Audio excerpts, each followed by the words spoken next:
Bom, boa noite. Hoje a gente vai dar início a mais um webinar aqui da OIA.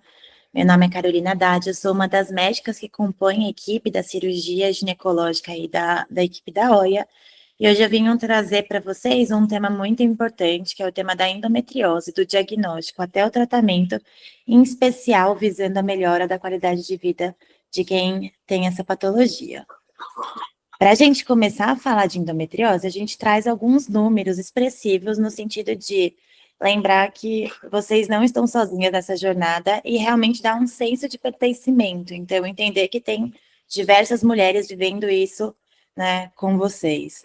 Então, a gente sabe que a endometriose é extremamente prevalente. Ela acomete aí cerca de 176 milhões de mulheres no mundo todo. A gente tem uma porcentagem bem típica que a gente tem o conhecimento de que uma em cada 10 mulheres vão ter o diagnóstico de endometriose aí durante a sua vida. E, infelizmente, a gente tem um atraso no seu diagnóstico, aí girando em torno de 8 a 10 anos. Isso faz a gente pensar algumas coisas, né? Por que que realmente demora quase uma década para a gente fazer esse diagnóstico? E aí vem principal a educação em saúde, que é o que a gente realmente está tentando, né, trazer o máximo que a gente consegue, levar um pouquinho de conhecimento para casa de cada uma de vocês. Então, não só o conhecimento em saúde, né, mas infelizmente foram se criando diversos tabus. Então, a gente antigamente tinha muita normalização da dor durante o período menstrual, então sentir dor era tido como normal durante o período menstrual. E a gente sabe que esse parâmetro aí tem mudado constantemente, a cada vez mais, felizmente. Além disso, a gente tem, né, o tabu em questão de falar de sexualidade. Então, até em roda de amigos, a gente tem uma dificuldade de se abrir sobre o tema, e até com o próprio ginecologista, o que realmente acaba, né, a gente tem a dificuldade de acessar alguns sintomas que são importantes para a gente pensar no diagnóstico de endometriose. E um dado muito importante é que, né, mulheres que têm esse diagnóstico pode perder até 19 horas semanais de trabalho. Então, pensando aí em uma mulher que trabalha, né, pelo CLT, fazendo aí 40 horas semanais, né, é perdido quase metade das suas horas de trabalho. Então, realmente é muito impactante em todos os sentidos. E, né, eu acho que é muito importante a gente começar falando sobre isso, né? E é isso, a pessoa chega no meu consultório, a primeira coisa que eu quero saber é realmente se a pessoa entende o que é endometriose. Porque, ao meu ver, qualquer diagnóstico ginecológico, qualquer diagnóstico de saúde que a gente tenha, é importante a gente ter o conhecimento do que se trata, porque na medida que a gente conhece sobre a doença, a gente consegue participar mais ativamente de toda a jornada e fazer com que o tratamento seja mais eficaz, certo? Então, apesar de, né, parecer uma pergunta, por vezes, né, não tão difícil, no sentido de que é algo que vem sendo se falado, muitas vezes é difícil, né? E não vem realmente a definição. Então, eu trouxe aqui o modelinho da pelve para vocês verem, só um minutinho que o vídeo vai rodar. Aqui em verde aparece o intestino, aqui o útero, e aqui o intestino, perdão, antes era a bexiga. Agora a gente vai seccionar o útero no meio e a gente vai olhar essa camadinha interna, essa mais rosinha, que é o endométrio, que quando prolifera dá origem à menstruação. O que que é endometriose? A gente sabe que é a presença, né, dessas células semelhantes a esse componente endometrial em lugares fora do local habitual. O local mais comum é onde a seta mostra, que é atrás do útero, perto ao intestino, que é a região reto-cervical, muitas vezes aparecendo em laudos como o ligamento útero-sacro. E a gente sabe que a endometriose pode afetar a bexiga, pode afetar o intestino, nervos, né, que inervam a pelve, dando alguns sintomas específicos, e podendo até chegar a alguns locais mais exóticos, extrapélvicos, como até a pele, e a retina. Então, aqui, né, a presença de focos aqui, a gente consegue ver, pode acometer a tubuterina, pode acometer o ovário, dando origem ao tão famoso endometrioma. E, passando um pouquinho, a gente vai falar, né, em questão de sintomas. A gente sabe que o cerne, né, da endometriose é a dor. Então, a paciente apresenta dor de algumas maneiras, ela pode apresentar dor na relação. Aqui a gente fala bastante da dor, né, na penetração profunda, então a gente sempre fala no consultório quando tem aquele contato mais íntimo lá no fundo, que é quando a gente, né, a gente faz essa pergunta, se dói realmente quando tem contato mais lá no fundinho. E a gente sabe que aqui tem uma especificidade, que é isso, pacientes que têm essa descrição desse sintoma têm 86% de chance de ter o diagnóstico de alguma lesão de endometriose. Mas muito mais do que essa, né, do que essa dor na relação mais profunda, a gente pode ter uma dor na penetração mais inicial e além de outras dores durante a relação, então dores após o orgasmo ou a própria manipulação da vulva. A gente pode também ter a questão da dor lombar, então bem naquela região que eu mostrei anteriormente, lá atrás do útero, a gente tem uma inervação que vai diretamente para a região lombar, e como a endometriose é uma doença inflamatória, a gente pode ter uma inflamação desses nervos e, com isso, predispor essa dor lombar, que pode se intensificar durante o período menstrual. A gente pode ter os sintomas urinários, os sintomas intestinais, mesmo a paciente não tendo, né, lesão nessas localizações, justamente por essa inflamação de nervos que inervam tanto o trato gastrointestinal quanto o sistema urinário. Podem vir sintomas como aquela sensação de esvaziamento incompleto, então a paciente vai e urina e tem a sensação de que ainda tem, né, um pouco de urina para ser esvaziada, ou sintomas como dor para evacuar, ou até a hematoquesia, que é o sangramento nas fezes. Além disso, né, além de ser uma doença além de ser uma doença inflamatória, a gente sabe que a endometriose também é uma doença sistêmica. E que o que isso quer dizer? Que podem ter sintomas mais gerais, então sintomas como uma fadiga, então a paciente traz isso, né, um cansaço mais intenso, sintomas de náuseas, a intensificação da síndrome, né, do transtorno pré-menstrual, da famosa TPM, e nesse sentido, a gente tem que sempre avaliar a paciente, né, como um todo e não só a doença em específico. Então, fazer um olhar mais global e ver se também não tem algum outro diagnóstico diferencial, como, por exemplo, o hipotireoidismo, que é muito comum nessas pacientes, né, a associação da endometriose com o hipotireoidismo, e essa sensação de fadiga também pode estar relacionado a essa questão. Além da dor, a gente pode ter a infertilidade. A gente tem um dado aí de que mulheres que têm a endometriose podem ter aí até 30, 50%, então um terço, até mais que um terço delas, podem viver algum momento aí, né, da sua trajetória, algum período da infertilidade. Então a gente tem que realmente olhar de forma global, né, melhorar a qualidade de vida e melhorar realmente, né, e auxiliar a paciente, né, caso ela se depare com a infertilidade.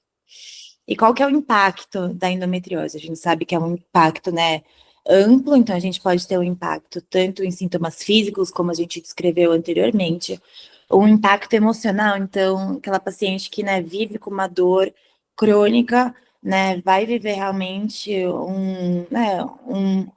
um nível emocional sempre, né, estressante, por conta dos níveis de dor que muitas vezes, né, não passam. E além disso, né, quando vem a infertilidade, tentativas e tentativas frustradas de engravidar, que também geram um impacto emocional importante.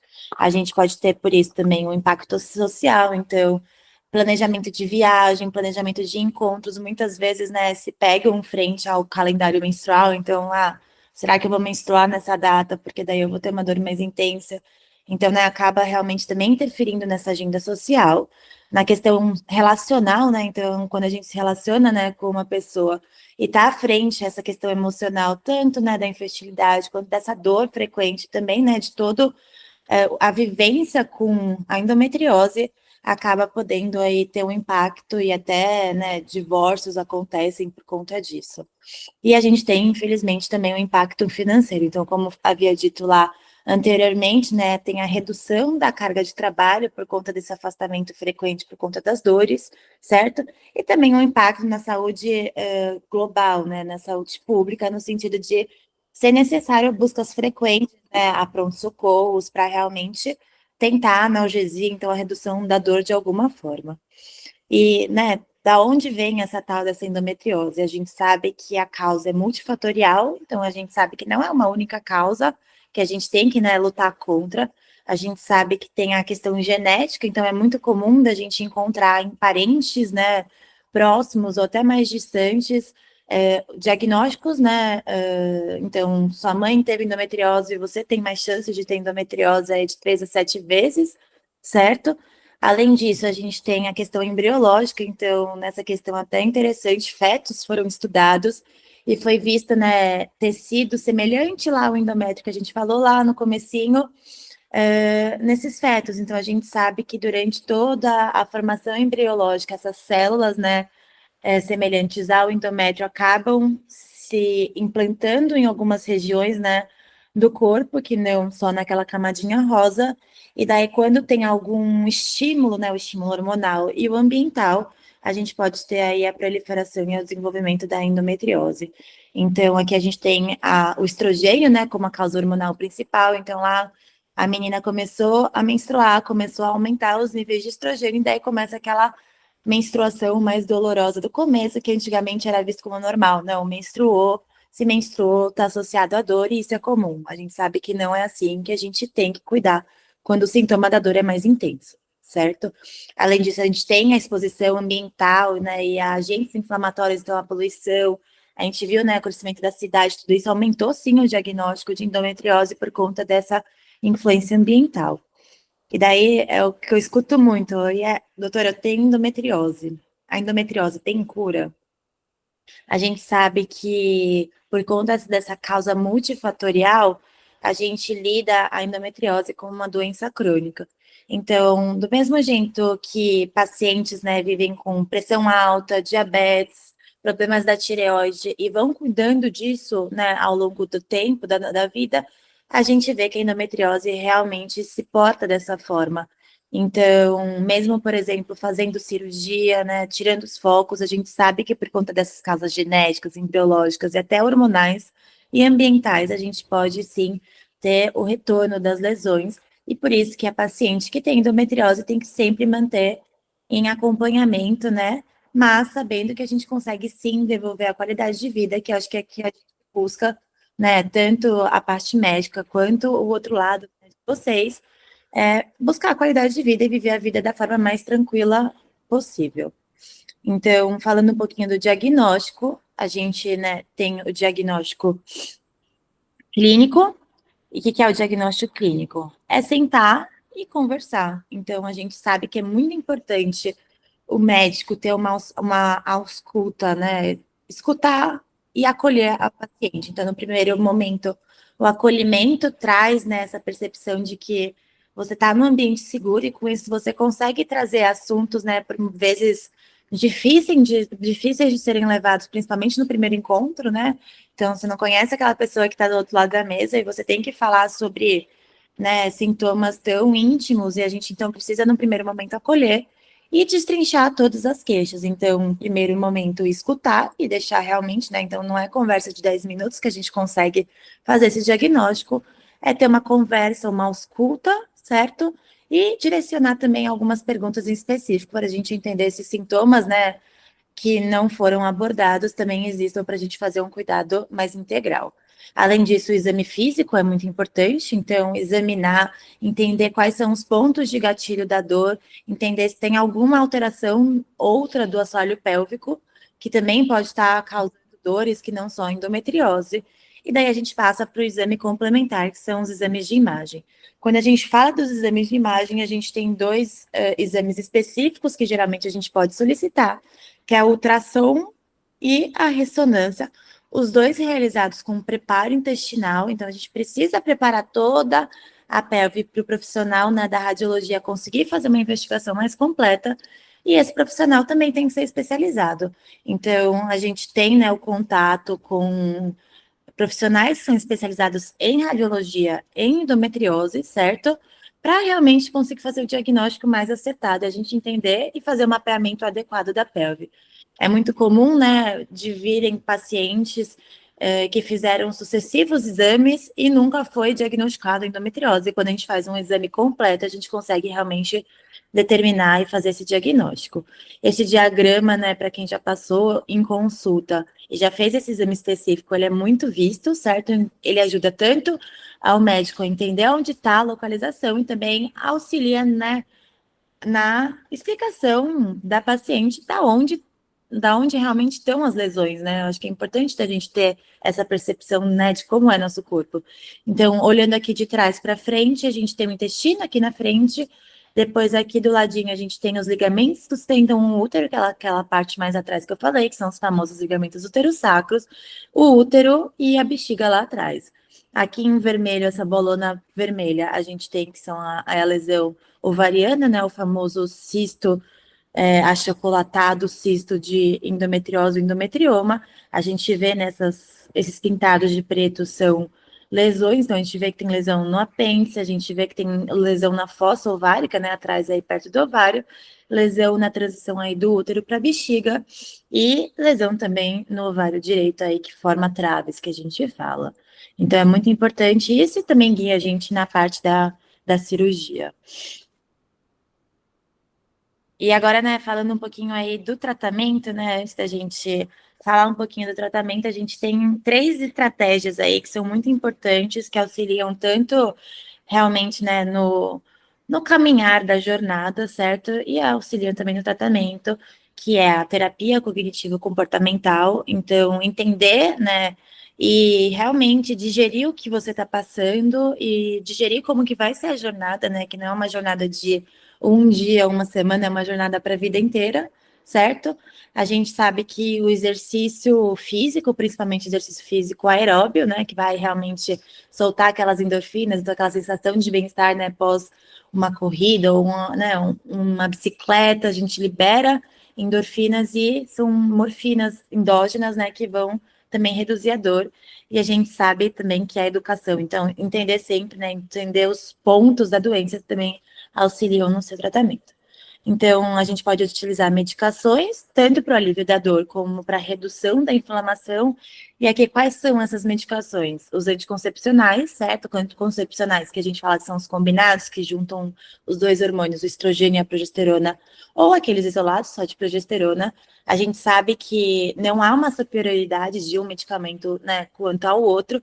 A gente tem que entender, né, se tem alguma contraindicação, alguma medicação, esse é o primeiro ponto, e pensar nos efeitos colaterais, né, e também sempre compartilhar com a paciente a decisão dessa escolha do método, né, hormonal. Além disso, anti-inflamatórios podem ser utilizados também para ajudar nessa redução da inflamação.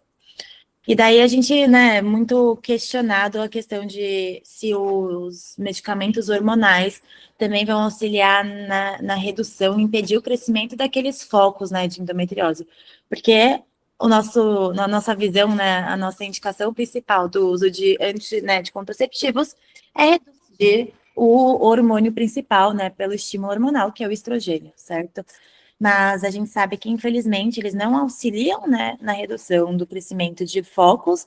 É só um em específico que já vou falar daqui a pouquinho. E porque pensem, né, um pouquinho comigo. Então, pessoas que utilizaram pílulas por muito tempo e que, né, por isso estavam bloqueadas e não tinham muita questão da sensação das dores e tudo. Parou o contraceptivo por algum momento e começou a ter né, a ter os sintomas de dor um pouquinho mais intensos. E foi fazer a investigação, a gente pode sim ter doença avançada, né? Então, se realmente impedisse o crescimento, a gente não ia encontrar doenças avançadas nesses pacientes, certo? Quando que é, então, né? Quando que pode realmente impedir esse crescimento? Então, pacientes que têm aquela doença ovariana, então, aquele cistinho vermelhinho que eu mostrei lá no diagrama anterior, a gente sabe que sim, pode ter benefício de reduzir a lesão no ovário, então, né, deixa o ovário em repouso, deixa ele mais quietinho, a gente pode sim ter uma redução, então, nesse ponto a gente tem esse benefício. E a gente tem que tratar causas secundárias, né? O que são essas causas secundárias? Coisas que também podem causar uma dor pélvica. Então, é muito comum a gente encontrar nas pacientes que têm endometriose também a síndrome miofascial. O que é a síndrome miofascial? É uma contratura do nosso assoalho pélvico, que é muito bem vista no exame. Então, quem já fez esse exame tem essa síndrome, a gente consegue notar que a musculatura fica bem rígida, certo? E a gente sabe que é comumente também encontrado em pacientes que têm endometriose, então a gente precisa também fazer, né? Porque a gente sabe que o tratamento pode passar por sessões de fisioterapia, certo? E, por exemplo, sensibilização central da dor. Então, às vezes teve uma sensibilização lá do nosso sistema nervoso central e a gente também tem que cuidar disso. A gente sabe que, além, né, do tratamento medicamentoso, o estilo de vida, como em qualquer outra doença, é muito importante, né? Então, uma alimentação equilibrada, atividade física, um sono adequado e a redução do estresse, que a gente sabe que muitas vezes, né, nessa vida corrida que a gente leva, é difícil.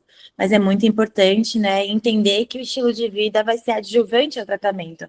Então, não adianta apenas fazer a cirurgia, né, e não ter um estilo de vida aí saudável com todas essas questões, ou achar que tomando, né, o contraceptivo, né, e realmente mantendo sedentária, não fazendo o ajuste da alimentação com alimentos menos inflamatórios, a gente vai ter, né, o sucesso que a gente poderia realmente ter no tratamento. E a gente sempre vai fazer o cuidado multidisciplinar.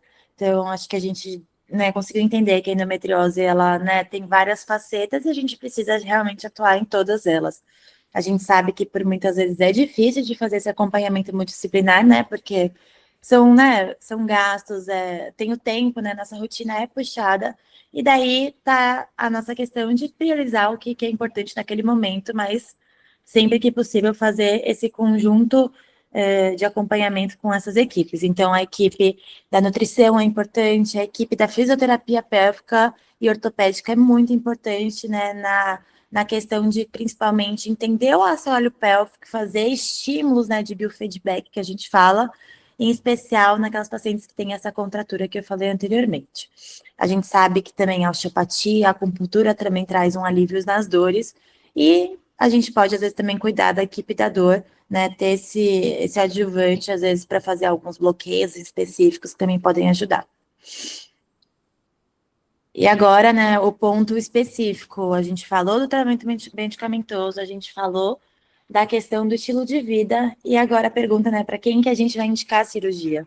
A gente, né, não sai indicando cirurgia para todo mundo, a gente tem indicações, né, específicas, porque a gente sabe que toda cirurgia tem seus riscos, então é importante entender para quem a gente vai indicar, e mesmo indicando a cirurgia, lembrar que a cirurgia sozinha, né, não atua sozinha, e a gente tem que pensar naquelas questões que já foram faladas. Então, quando que a gente opera? A gente opera quando a gente tem lesão em alguns lugares específicos da pelve. De novo, a gente tem um modelinho aqui, a gente consegue ver em verde o ureter, que é o caninho que junta lá no rim até a bexiga. Quando tem acometimento nesse ureter, a gente tem indicação de operar. Quando a gente tem acometimento, essa cobrinha que vai aparecer agora, que é o apêndice, a gente também tem indicação de operar. Quando a gente tem acometimento do seco e do ilho, a gente também tem indicação de operar, independente de sintomas, certo? Aqui a gente consegue ver na fotinha, né, uma lesão de apêndice, que é essa cobrinha que a gente viu no diagrama ali, né? E a lesão de endometriose é bem típica, assim, ela é mais enegrecida, né? Claro que ela pode se apresentar de diversas formas, mas é bem típico dessa vista aí na setinha. Fora das pacientes que têm essa localização, a gente também vai indicar a cirurgia para aquelas pacientes que fizeram a mudança do estilo de vida, que fizeram aquele acompanhamento multidisciplinar, fizeram o tratamento medicamentoso e que não melhoraram os sintomas. Então, fazer a ressecção das lesões vai sim trazer uma melhora no sintoma e isso vai poder devolver a qualidade de vida, que é o que a gente busca, certo? Além disso, quando a gente tem lesão no ovário, maior que 4 centímetros, a gente também tem indicação de fazer o tratamento da endometriose no ovário, que não necessariamente é a retirada do ovário, né? A gente consegue, claro que é caso a caso, mas a gente consegue fazer o que a gente fala, que é a oforoplastia, que é retirar o cisto e manter o ovário, né, o máximo preservado. E aquelas pacientes que têm infertilidade ou foram submetidas a processo de fertilização e que não obtiveram sucesso ou têm uma doença avançada, a gente tem a indicação de também fazer a cirurgia para melhorar toda a pelve e, às vezes, aumentar o sucesso de uma próxima fertilização. Quando a gente fala de cirurgia, a gente tem que entender que não há espaço para cirurgia aberta. Então, aquela cirurgia, né, com aquela cicatriz maior, aquela cicatriz de cesárea que a gente falava. Aqui, quando a gente fala de cirurgia, a gente fala de cirurgia minimamente invasiva, que engloba tanto a laparoscopia, aqui à esquerda, que a gente vê, né, que a gente opera pertinho do paciente, quanto a robótica, que o médico fica nesse console, que a gente consegue ver, e eu vou mostrar mais à frente como que funciona. E por que isso? Porque a gente faz pequenas incisões, não precisam de uma incisão, né, de uma incisão tão grande. A gente tem sim uma recuperação mais rápida, a gente sempre quer que o paciente volte, né, mais rápido, se recupere mais rápido para também já voltar ao tratamento, né, ao acompanhamento fisioterápico, às atividades físicas o mais rápido possível, para a gente sempre ir reduzindo a inflamação. E além disso, a gente consegue realmente uma qualidade técnica maior no sentido de que a gente amplifica a imagem. Então, a gente olha a pelve com uma lente de aumento, então a gente consegue realmente avaliar toda a anatomia e identificar onde estão todos os focos e sempre prezar pela cirurgia, né, que retire todos os focos possíveis. Então, a gente quer sempre uma cirurgia completa quando a gente fala de endometriose.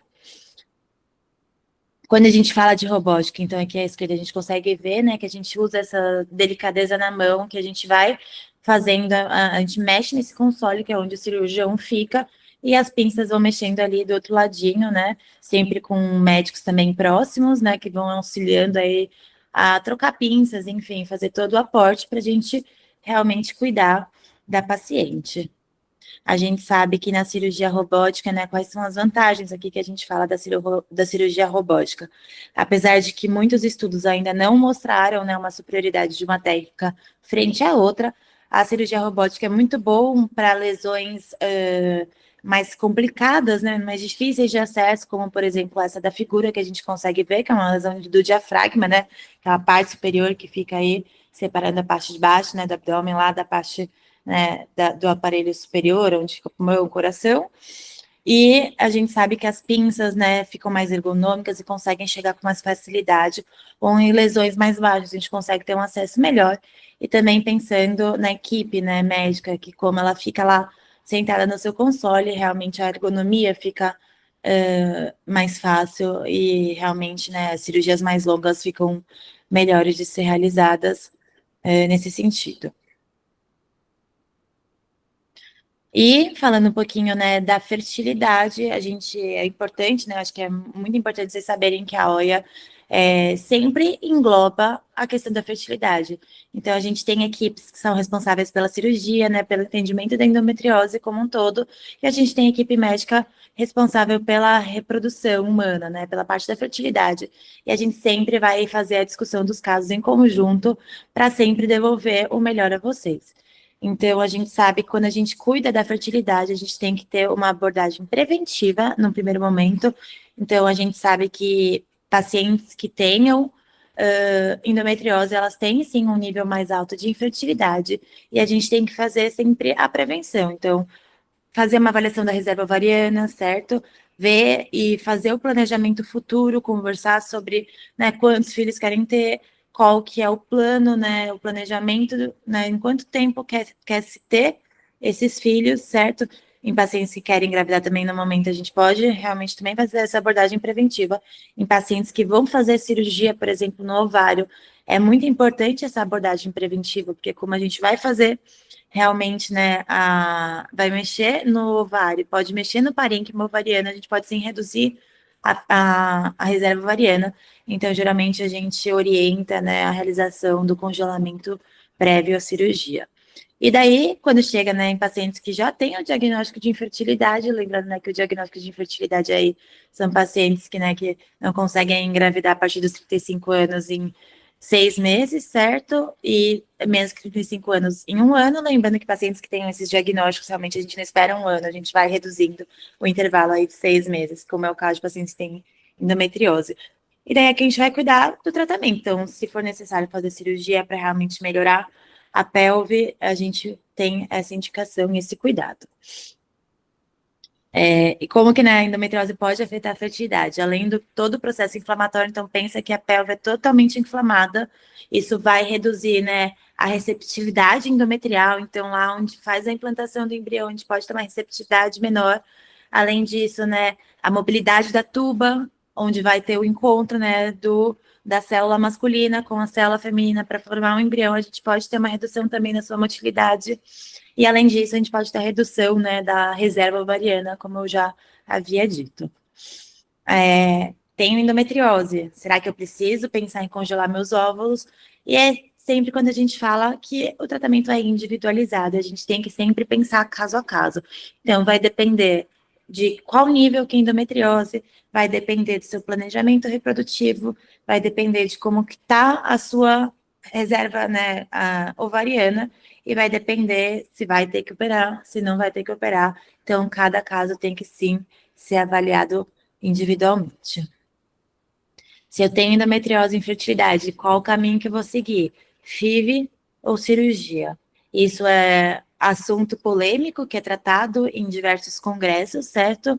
Aqui a gente tem, né, uma única decisão unânime aí entre cirurgiões e fertileutas, que é, no caso de pacientes que fizeram 3 fertilizações sem sucesso, a gente tem indicação de fazer a cirurgia sim. Na questão de primeira fertilização, né, primeiro ciclo de fertilização, aí cada caso tem que ser avaliado individualmente, e por isso que a gente sempre tem o time da reprodução junto com o time da cirurgia sempre agindo em conjunto. Agora a gente pode abrir para dúvidas. Eu vou só parar de compartilhar aqui a minha tela. Prontinho, doutora, muito bom, muito obrigada pela apresentação. Pessoal, boa noite, sejam todos bem-vindos, obrigada pela presença de todos e de todas. Meu nome é Glau, eu faço parte da equipe de marketing da OIA e agora eu vou mediar as perguntas que vocês enviaram pelo link que foi compartilhado pelo chat. A gente também permite, né, se vocês quiserem participar online agora, ao vivo com a doutora para tirar as dúvidas ou para compartilhar alguma experiência, é só clicar no ícone de mãozinha que fica aqui na parte de baixo da barra do Meet e a gente libera a participação de vocês. Doutora, a gente já tem uma pessoa, que é a Júlia, querendo participar. Júlia, eu vou permitir a sua participação aqui. Só um momentinho, por favor. Você pode ficar à vontade para fazer a sua pergunta ou compartilhar com a gente, tá bom? A Júlia perguntou sobre os principais sintomas da endometriose, se você pode falar um pouco mais sobre eles. Claro, com certeza. A gente fala que realmente a gente tem os famosos Ds da endometriose, certo? Que a gente sempre fala em consulta. Então, a gente tem a famosa dismenorreia, né? O que é a dismenorreia?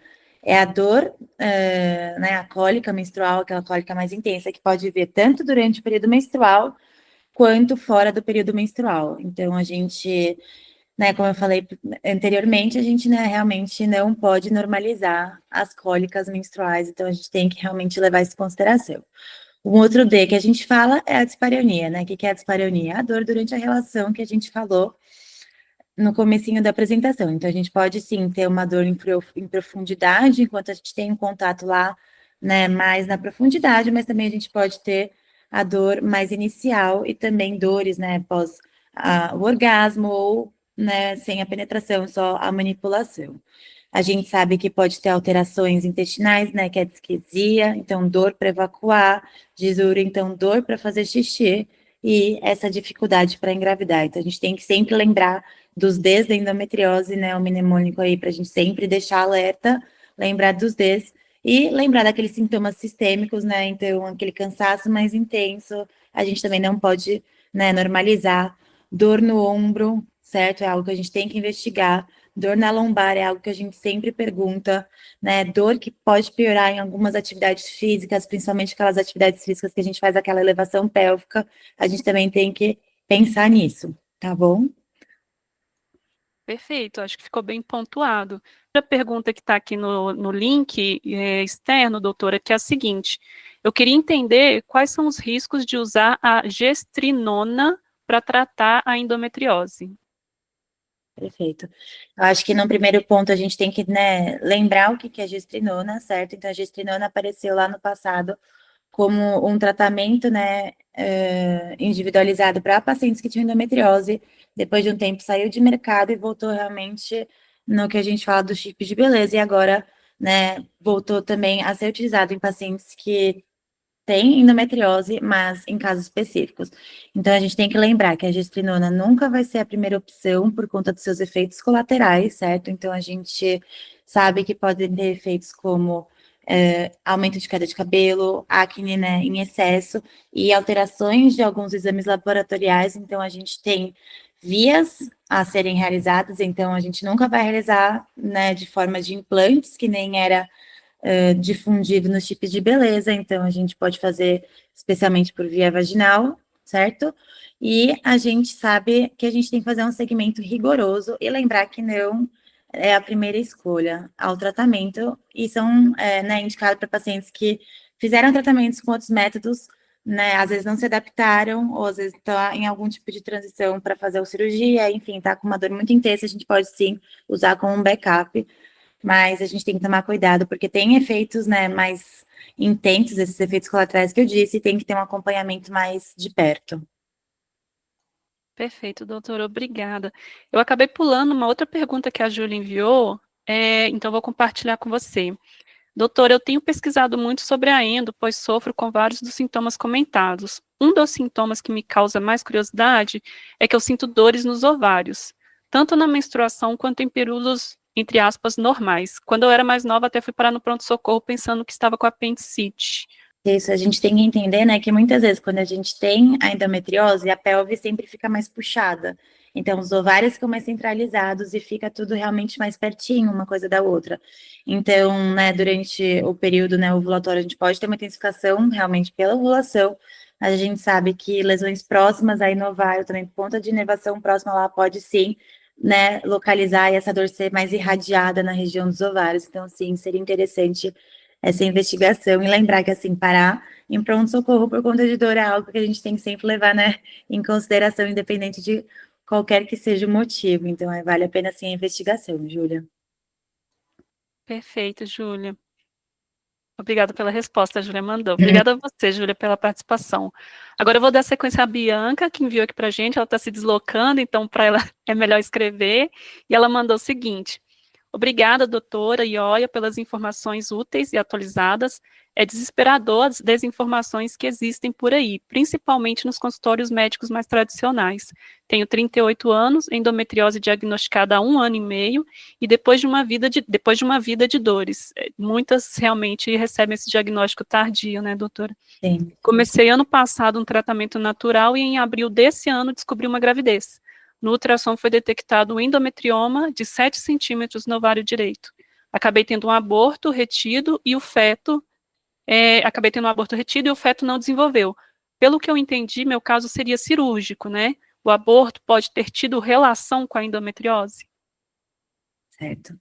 Em questão da relação, né, de ser cirúrgico, lembrando, né, quando a gente tem a lesão no ovário aí superior a 4 centímetros, sim, a gente tem que fazer a cirurgia, tá bom? Independente de ter sintomas ou não ter sintomas, então, para a resposta, né, para essa primeira pergunta, sim, seria realmente cirúrgico, mas a gente tem que sempre fazer uma avaliação global. Em questão do aborto, a gente sabe que a gente sabe, né, abortos, principalmente esses abortos, né, que acontecem de primeira vez, a gente tem inúmeros fatores, a gente não pode colocar toda a culpa na endometriose, certo? Apesar dela cursar com essa questão, né, desse ambiente inflamatório que eu falei, diminuir a receptividade, então pode ser uma das causas, mas a gente sabe, né, que com o passar do tempo a gente também vai perdendo um pouquinho até da qualidade dos nossos óvulos, certo? Então pode ter alguma alteração genética, né, associada às vezes, né, nesse aborto que você teve e às vezes até causas não definidas que a gente fala. Então, às vezes abortamento por causas, né, realmente que a gente não consegue elencar, que é realmente muito comum nesses abortos que não são de repetição. Mas a gente, né, pode ser um dos fatores, mas pode ser não o único fator que, né, cursou aí com seu aborto e eu sinto muito. Uma outra dúvida desculpa, Bianca, que a Bianca enviou foi sobre uma dor que ela tem, uma dor absurda que ela tem na perna da coxa direita. É uma dor muito forte e ardida. Pode ter relação com a endometriose, essa região também? A gente sim pode ter essa relação. O que que acontece? A gente tem, né, como eu expliquei naquela imagem, quando aparecia, a gente tem uma inervação bem complexa da pelve, e justamente um dos nervos, né, eles, né, são responsáveis por descer para nossa perna, e a gente pode ter sim essa irradiação para a coxa, que é algo muito comum, e às vezes pode realmente inflamou esse nervo, ou tem alguma lesão perto desse nervo, e sim, pode estar associado. Por isso precisa de um mapeamento mais adequado, né? Nesses casos, a ressonância realmente é bem útil para a gente fazer esse mapeamento nervoso, certo? E também um exame físico bem feito para a gente ver se não tem alguma causa, né? Alguma outra questão que também pode estar gerando essas suas dores mais específicas nessa região. Enquanto isso, vamos seguir aqui nas perguntas anônimas. A próxima, doutora, é a seguinte: uma médica me disse que a cirurgia de endo era perigosa pelo risco de formação de fibroses, mas eu sempre ouvi que a cirurgia é mais eficiente. Qual a sua visão? A gente, né, tem que entender primeiro que toda cirurgia a gente acaba mexendo também na, na homeostase, assim, também do corpo, no sentido de se a gente mexeu em algum canto, é claro que né, mexeu em algum machucadinho, a gente pode realmente fazer uma casquinha, né, que a gente fala, então, por formar essa fibrose que a gente fala, certo? Só que se você tem indicação, né, que nem eu falei, a cirurgia tem que ser sempre bem indicada, ter as indicações formais, certo? E para essas pacientes que têm indicação formal, sim, ela, né, tem riscos, como toda cirurgia, mas é necessária, certo? E toda cirurgia, infelizmente, pode formar essa fibrose. É muito comum em alguns exames, né, pós-cirurgia de endometriose, aparecem laudos fibrose. O que que isso quer dizer? É uma cicatrização, certo? Do mesmo jeito, quando a gente rala o joelho ou rala alguma parte do corpo, forma essa casquinha, né, uma fibrose, como se fosse, a gente pode também ter nessa cicatrização da pelve, certo? Aí é se avaliar benefícios, né, doutora? É mais benefício realizar a cirurgia dependendo do caso do Exato, que pensar que a fibrose pode ser limitante. Existem várias formas também de lidar com essa fibrose pós-cirurgia também, né? Eu falo porque exato. eu também passei por uma cirurgia e eu É, fiquei com fibrose, eu a fiquei com gente fica com fibrose isso na na mama, cabeça. mas assim, super dá para conviver tranquilamente. A gente tem que entender assim que cirurgia é para quem precisa, né? Não é. E para quem precisa, infelizmente, a gente tem que fazer e entender realmente que, né, e o cuidado não acaba lá. Então, todo aquele cuidado pós-cirúrgico vai também auxiliar nessa questão e nessa cicatrização que a gente fala. Exato, exato, perfeito. A próxima pergunta é: quais alimentos devo evitar para cuidar da minha endometriose? Certo, esse é um ponto bem legal, certo? A gente vai sempre fazer uma alimentação anti-inflamatória, que a gente fala. Então, vamos começar pelo que não é legal, que geralmente é o que é gostoso, né? O que a gente mais gosta. Então, alimentos, né, ricos em carboidratos simples, certo? Alimentos condimentados, refrigerante, o nosso cafezinho, o nosso chá preto, né? Tudo que é gostoso pode inflamar o corpo. E a gente vai para uma alimentação mais anti-inflamatória, alimentos que podem, né, desinflamar o corpo. Então, carboidratos integrais, certo? Algumas leguminosas. Cúrcuma é muito bom, gengibre é muito bom. E a gente sempre tem que fazer acompanhamento, assim, realmente tem nutricionistas, né, que a gente até tem algumas indicações que a gente passa lá na OIA, que são nutricionistas especializadas também em endometriose, que faz essa dieta realmente, né, voltada para essa dieta sempre mais anti-inflamatória. Então, a questão, né, como toda a conversa que a gente teve hoje, é desinflamar o corpo. Então, deixar um pouco de lado, é claro, né, que aqui não existe extremismos, né, mas cuidar e, assim, tentar um pouquinho deixar de lado o que inflama, essas coisas que eu falei, que infelizmente às vezes é difícil, né, de balancear, mas e abusar desses alimentos anti-inflamatórios, esses temperos que eu falei são ótimos e devem ser realmente utilizados, né, para realmente para ajudar no controle também da dor e dessa redução da inflamação. Perfeito. Voltando aqui um pouquinho só na questão da fibrose, porque a nossa espectadora mandou um outro adendo, se ela quer saber se a fibrose ela traz algum risco ou efeito colateral perigoso. Certo. O que acontece, às vezes, né, a fibrose, ela acaba também formando como se fosse uma aderência. Do mesmo jeito que a endometriose causa as aderências, as fibroses acabam ficando juntinhas também, certo? E daí, às vezes, pode realmente, né, às vezes ter uma permanência de dor em alguns momentos e faz o exame de imagem e só vê fibrose, certo? Então, por isso que é muito importante o cuidado pós-operatório. Então, fazer todo o segmento, né, para realmente fazer a cicatrização da forma mais, né, eficaz possível e evitar realmente, né, a formação de muita fibrose. Mas assim, a cirurgia minimamente invasiva, né, ela sempre traz menores índices de fibrose como uma cirurgia aberta, que a gente vai fazendo a secção de níveis complexos, né, da pelve. Então a gente abre várias camadas até chegar onde a gente quer. Então a gente sabe que a fibrose é muito maior nesses tipos de cirurgia, por isso que falou em cirurgia, sempre cirurgia minimamente invasiva. Perfeito. A Bianca levantou a mão aqui, eu vou abrir a participação para você novamente, Bianca, e se você, de novo, quiser mandar pelo chat, pode seguir por aí, ou se você já puder abrir o microfone, fique à vontade. Oi, vocês me escutam? Olá, sim, boa noite, Bianca. Boa Bem-vinda, noite. Beca. Eu estou andando ainda, mas como acho que é uma pergunta mais rápida, dá para eu falar. Não, eu ia perguntar se a OIA faz exames também, porque eu moro no Rio, eu não moro em São Paulo. Então, até conseguiria fazer a consulta online, mas depois, para fazer os exames e dar seguimento a qualquer que seja do tratamento, aí é tudo presencial mesmo, né? Certo, né? Bianca, cuidando um pouquinho disso, a gente, né, tem indicações de bons profissionais aqui em São Paulo, certo? Que fazem o exame de ultrassom e da ressonância. Aí no Rio, a gente tem uma indicação muito boa de uma equipe de radiologia que faz a ressonância, que geralmente vem com bons laudos, certo? E às vezes a gente pode até utilizar as imagens e pedir algum colega aqui que faça o relaudo, né? Use as imagens específicas da ressonância para a gente fazer uma avaliação secundária. E daí seria interessante a gente fazer essa consulta, né, online, fazer tudo, né, a avaliação, cuidar, tirar suas dúvidas. E seria interessante você vir uma vez presencial para a gente realmente fazer o exame físico, que nem eu falei, o exame físico é muito importante para entender se tem algum outro ponto de gatilho que a gente também precisa cuidar, né, e te ajudar de forma completa. Mas em questão do exame de imagem, a gente tem sim uma indicação aí no Rio que é boa, né, um profissional que a gente gosta, e às vezes dá para fazer esse relaudo aqui, se você realmente não conseguir vir para cá. Mas às vezes, como você precisa fazer, né, o exame físico veio para cá, né, já agenda a consulta, a gente já agenda o exame, você consegue fazer o exame aqui no mesmo dia da consulta e a gente consegue tentar fazer esse ajuste, se por algum acaso você for fazer com um dos médicos que a gente indica aqui em São Paulo. Perfeito, ela falou que entendeu e ótimo, obrigada. Agora ela já deve estar andando novamente. Bom, Bianca, então, qualquer outra dúvida, novamente, pode mandar sua pergunta aí. Eu vou avançar para as outras perguntas que estão no link externo. A próxima, doutora, é a seguinte: como fazer, já pegando um gancho no que você acabou de falar sobre consultas, né? Como fazer o acompanhamento online para quem tem endometriose? Certo.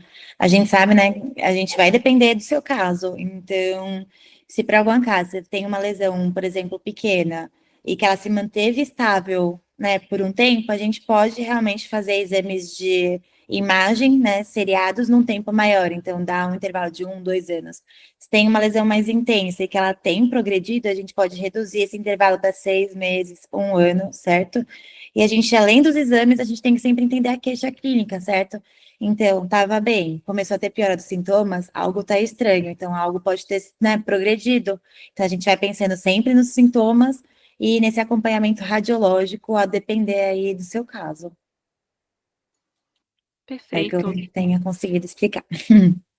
Não, conseguiu sim, doutora. Foi esclarecedor. Eu acho que a questão do acompanhamento online é mais, principalmente pela questão da solicitação dos exames, né? Mas Certo, como foi a gente consegue fazer a solicitação e realmente fazer essa, isso? né, essa anamnese aí online para a gente entender como estão os sintomas, se eles têm piorado e fazer essa anamnese direcionada. Perfeito, sim. Próxima pergunta é a seguinte: gostaria de saber se a contratura da musculação por si só pode gerar as dores na relação ou obrigatoriamente é endometriose? Certo, uma pergunta muito boa. A gente, né, sabe que a gente tem N fatores que podem causar, né, dor durante a relação. A gente tem aquela estatística que eu falei durante a apresentação, e a gente tem que entender como que é a dor, certo? Geralmente, essa contratura na musculatura traz uma dor mais na introdução, certo? Então, mais no início, certo? Claro que pode ter uma dor também de profundidade nessas pacientes, porque imagina, né, a gente é bem, tem toda essa parte muscular e realmente fez o gatilho da dor inicial, às vezes ela pode permanecer também, né, e fazer essa alimentação. Então, pode sim, você tenha só essa contratura e faz o exame e não vem endometriose, certo? Mas a gente tem que fazer essa investigação de qualquer jeito. Teve dor na relação, né? É importante sim a gente fazer essa investigação. Não teve endometriose, né? Não foi vista endometriose nos exames em um cara, né? Em um especialista, né? De radiologia, né, que a gente considera, né, que seja realmente, né, que tenha bons exames, que tenham bons laudos, a gente pode sim ter apenas a contratura e a gente faz o acompanhamento. Fez o acompanhamento, melhorou? A gente consegue, né, falar que a causa pode ser dessa contratura. Mas lembrar que a síndrome, né, miofascial, que é essa contratura e a endometriose, elas sempre andam coladinhas. Então, é difícil de falar se pode ou não, mas o que é importante é realmente fazer a investigação. Então, teve dor, investiga, tá? A investigação por si só tira várias pulgas da orelha, né? Então, acho que Exato. super vale a pena em qualquer situação de desconforto e você tira essa da frente. Se não for, ótimo. Se for, tem tratamento, Perfeito. tem algumas alternativas. Perfeito. Próxima pergunta é a seguinte: fui diagnosticada com adenomiose. Quais seriam as diferenças com a endometriose em relação à fertilidade? Certo. Primeiro, né, acho que vou responder de uma forma mais ampla, e daí eu já chego aí no seu ponto, tá bom? A gente sabe que a adenomiose é a presença daquelas células, né, daquela camada rosinha que eu te falei, na camada muscular do útero, então ela não saiu, né, do útero, e a gente pode, além de ter a dor da cólica, a gente pode ter um sangramento mais intenso, certo? Em questão da fertilidade, a gente sabe que a adenomiose pode sim também, né, reduzir principalmente essa receptividade, certo? Mas aí a gente vai tentar entender o grau, né, da adenomiose, se é uma adenomiose mais focal, se é uma adenomiose realmente mais difusa, e entender que a gente às vezes tem, por exemplo, não conseguiu engravidar, né, vai ter que, por exemplo, uma fertilização, a gente usa até alguns, né, alguns medicamentos para diminuir esses focos e melhorar essa receptividade antes da fertilização. Mas sim, também pode cursar com essa questão da infertilidade, claro, em menor quantidade do que a endometriose, porque é uma, né, inflamação um pouquinho mais local, mas pode ser uma das causas também que a gente tem que tomar cuidado, que a gente tem que investigar. Perfeito. Caminhando aqui para a última perguntinha, doutora, é como a adenomiose implica na fertilidade da mulher, mesmo em diferentes graus? E pergunto porque eu tenho adenomiose leve segundo o US, mas como declaro e sou tentante. Certo. Eu acho que assim, primeiro entender, né, o que que é ser infértil. Eu acho que assim, a gente fica com muito anseio. Lá quando a gente era criança, a gente ficava com medo de engravidar, e daí toma pílula, toma todos os cuidados, não vamos engravidar, né, engravidar de qualquer jeito. Quero engravidar, a gente vê que também não é do dia para a noite, a gente tem que dar um tempo, porque a gente tem que entender que as taxas são cumulativas, que isso quer dizer, no primeiro mês é uma, no segundo mês cumulou, então a chance aumentou, no terceiro mês aumentou, no quarto mês aumentou, certo?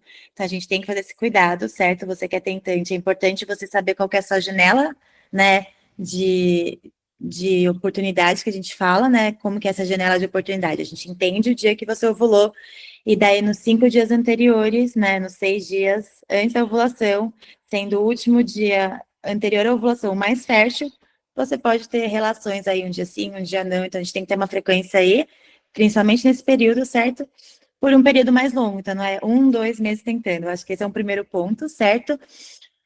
Não conseguiu engravidar, passou 6 meses. Às vezes, esticou um pouquinho, a gente tem que entender se tem outras causas. Lembrar que metade das causas de infertilidade são masculinas, certo? Então, o parceiro também tem que fazer a investigação, certo? Nesse ponto. Não fazer, né? Não cuidar da causa aí, apenas a adenomiose, ainda mais sendo focal, certo? E a gente tem que fazer uma avaliação, né? Para ter o bebê, a gente precisa das tubas funcionando, a gente precisa do ovário funcionando, a gente precisa do útero bom, certo? Só seu útero foi avaliado, precisa avaliar de uma forma completa a tuba, o ovário e a célula masculina, então o esperma do seu parceiro, certo? A última pergunta, doutora, para fechar a noite é: existe endometriose com menstruação regular? Sinto algumas dores e sintomas como crescimento de pelos faciais. Certo. Sim, a gente, né, a questão dos pelos faciais, a gente pensaria, por exemplo, né, naquela síndrome dos ovários policísticos, que tem que ser investigado também, mas endometriose, né, em pacientes, né, não quer dizer que quem tem endometriose não tem menstruação regular, certo?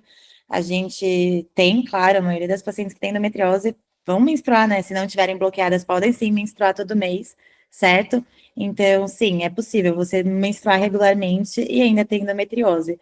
O que a gente geralmente vem, né, que vem na nossa cabeça quando pacientes, né, não menstruam regularmente, vai mais a favor dessa outra síndrome, que é a síndrome dos ovários policísticos, que daí a paciente fica com essa menstruação mais espaçada. Mas endometriose com ciclos regulares, aí sim a gente pode ter. Perfeito. Muito obrigada, doutora. Foi uma apresentação Obrigada eu. excelente, esclarecedora. E também agradecer a todas as pessoas que participaram com a gente hoje. Desejar uma boa noite. Boa noite. Bom descanso. Obrigada, gente. Até a próxima.